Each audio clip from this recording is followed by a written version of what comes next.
All right, and here we go. The second game in our second series of the night. And in the top position as the yellow Zerg player, it is the German player HaNfy. Indeed it is. And up one game in the bottom we have the red Protoss player. It is Sjaak. Yep. Do you actually pronounce it as Sjaak in Dutch? Sjaak, yeah, it's just Yeah? Sjaak. Wow, cool. That is a very stereotypical Dutch name. Well, not stereotypical. It's kind of a classical, older style Dutch name, Sjaak. So it's a purely Dutch name. It's not like taken from another language, and it's not Well, Dutchized. it's probably Jacques. Well, Dutchized. Oh, from Right, from from from French. French. Oh, all Yeah. right. That never occurred to me. Right. Oh, Oh, wow. actually, isn't Jacko called Jacques in real life? Yeah, he's Jacques. Yeah, Right. that's Okay. So we have two Jacques, but actually, Sjaak is called Wouter in real life. Just another name. really. Yeah. That is okay. Now you're confusing me. All right, Sjaak. Speaking of him, he is going to open with the same building placement and the same build. It looks like. Sorry, I have to keep going about Sjaak for a little bit because Sjaak is also a name that gets featured in a lot of proverbs in the Netherlands. So you could be Sjaak afhaak, where you're the guy that always goes home when everybody goes to a party, or Oh. you could be the Sjaak. That's when how would you translate this? If you're the one that messes up or gets a big disadvantage or whatever, then you're the Sjaak. So I'm not sure how you should translate this. It's hard Okay, mixing so up these languages. basically, a Sjaak is a guy that you never want on your soccer team when you're playing against friends. That might be true, but actually he does play soccer in real life. Wouter does. So, Oh, what? all right, cool. So I'll let you go on about the game. Wow, wow. We have a 3 hatch before pool again. All right, on a much Um, smaller map. Yeah, this is like okay. First of all, this is a smaller map, but funny enough, this also makes the third a little bit better defendable. Because if you can, obviously with this build you'll be getting a lot of queens early on. So if you forego the larva injects, which you won't have the money to use all the larva anyways, you can actually start working on these rocks, and if you can bring them down and block this pathway, then you have one less thing to worry about in terms of from which way the attack might come. The bad thing, of course, are these chokes here around around the third base, which would have to force a fight in between the third and the second if you're the Zerg. Right. So as a Zerg, you don't like chokes, and as a Protoss, you do like chokes. Yeah, obviously. Yeah. It's you know, your AOE is strongest in the, when your enemy is bunched up, and force fields make great use of narrow terrain because they can make that choke even narrower. Ooh, a Stargate opener.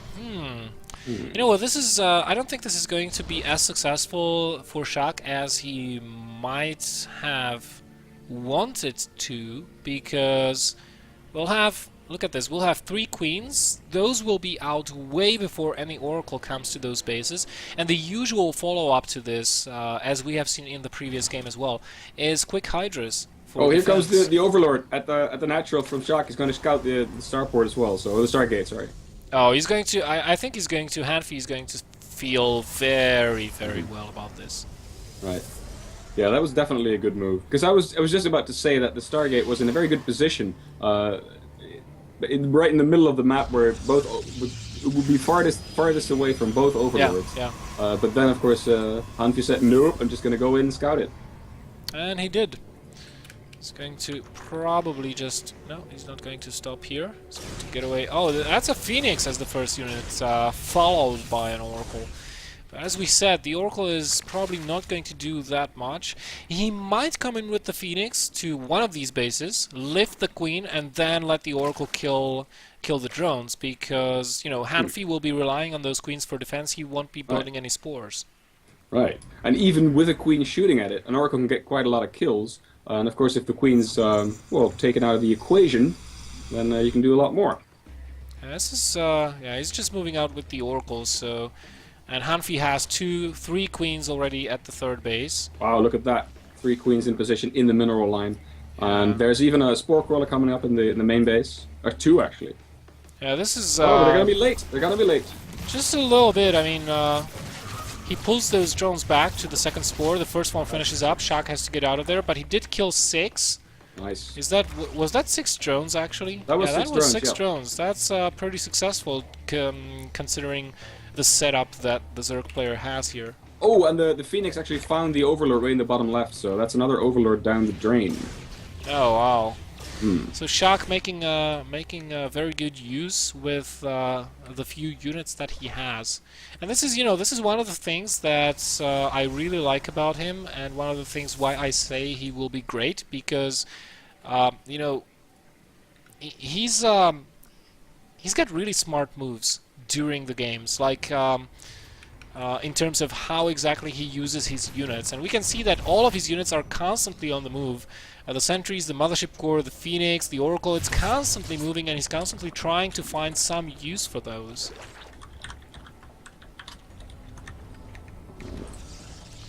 Alright, so interestingly enough, he's following this up with Void Race. Huh. Void Race +1 attack. This is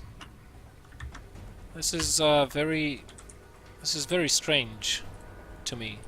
Alright, explain. So what would you have expected and why is it strange? You don't usually get Void Rays unless you want to go like for a heavy air composition. And he builds only 1 and then goes into Colossus. Okay. Excuse me, not Colossus, a War Prism. So, huh? He might find a use for that Void Ray in denying the 4th base. Let's see if he sends the Void Ray that way. Or he might keep it in the main army. Of course, it might be tough for the Zerg to move out across the map if there's a Void Ray shooting everything that doesn't shoot back up again. So it kind of limits the compositions with which HaNfy can move out across the map. Yeah, that's true, but still, that's only 1 Void Ray. First Colossus being queued up right now. That's true. Maybe Sjaak just had a change of mind, or he thought, well, diversity is key and makes 1 of every unit. Well, if he wants to knock out a base with this, then the Void Ray would make a lot of sense because it does get bonus damage versus structures when it's charged. Oh, I think Sjaak shot the rocks. I'm not sure if he meant to do that. I think he did because it blocks the ground units, so he does not want to get surrounded. At the same time. He moves in with the War Prism and 3 Zealots into the main base. There are no defenses here whatsoever, bar the Queen. Right. Hydras are coming out, though, and the 4th base will be under attack shortly here with this little force. It does have the Mothership Core with it as well, so Sjaak making sure that if that fails, he will not lose his sentries. Yep, and Sjaak also did an attack with his Oracle at the 4th base of HaNfy while he was warping in Zealots in the main. Of course, unfortunately, the Oracle got taken out, so HaNfy was prepared, had a Spore Crawler set up there. Yeah, and these Zealots will be forced back a little bit. 2 of them will stay behind to cover the retreat of this War Prism. Run away, War Prism! There we go. And this force on the west side is continuously trying to attack the 4th base, but it looks like HaNfy is well set up, he is well defended, and he is anticipating every single move that the Protoss player is making, and it looks like Sjaak is going for the Mass Void Ray after all, adding on 2 additional Stargates, producing Colossi only off of 1 Robo facility. But isn't that odd? Because he's seen the massive amount of Hydralisks that... yeah, the thing is, you don't need a lot of Colossi to kill the Hydras. And Hydras don't trade very well versus a lot of Void Rays. But he needs to get that Void Ray count up, like way up. If HaNfy attacks before Sjaak is able to do that, then the battle will be quite different.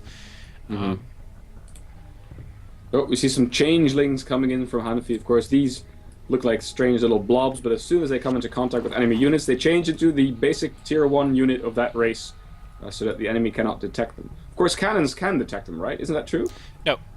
No. Okay, I thought cannons were detectors. They also detect changelings, but they don't shoot at them. They actually don't. Here we go. So. Here we go. I think Sjaak can tell if this is not his Zealot by just... Yeah. oh, there's an attack. Oh, that's... Wow, Mutalisks and a recall. Those were some haphazard force fields placed down there. I think Sjaak was caught a little bit off guard with that army.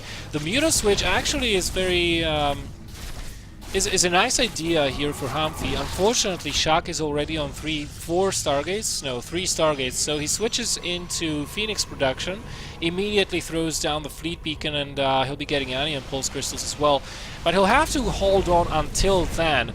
His current anti-air is not that great. There are some Corruptors in this mix as well to tank for the Phoenixes, and the number of Mutas is actually pretty good. Definitely. Well, this is going up quickly. This is turning into a kind of a different game than what we saw 5 minutes ago, with Sjaak now being on the defensive everywhere. Yeah, he'll have to. Still, this Hydra Force is still alive.